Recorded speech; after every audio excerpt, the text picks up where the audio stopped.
В рамках цикла передач и круглых столов, посвященных национальной безопасности Абхазии, мы продолжаем эти мероприятия сегодня и в последующем.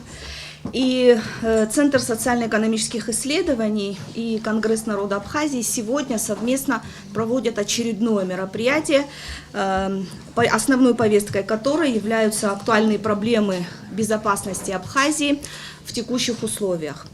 Национальная безопасность, с нашей точки зрения, должна рассматриваться не только как состояние прочности, стабильности, незыблемости, а как системное свойство страны, которое позволяет ей поступательно развиваться в условиях существования рисков, неопределенности, вызовов и опасностей. На каком перепутье Абхазия?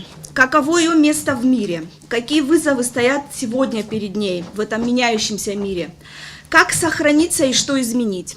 Вот, пожалуй, некоторые направления, о которых мы будем говорить сегодня и на последующих наших встречах. 24 февраля исполнился ровно год, как Российская Федерация вынуждена была начать специальную военную операцию по демилитаризации и денацификации Украины для ликвидации военной угрозы, исходящей от киевского режима республикам Донбасса, что выявило далеко идущие планы Запада по сдерживанию, а в последующем и развалу России. Масштабы потерь в результате военных действий колоссальные, и прежде всего это человеческие жизни.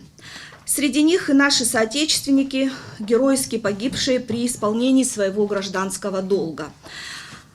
Никита Зухба, Адам Лагвилава, Матбей Абичба, Дмитрий Цвижба, Лоран Смыр, Артур Киркинадзе, Беслан Тапахуа, Ахра Киркинадзе, Николай Денисенко, Вячеслав Новицкий, Дмитрий Торгашов.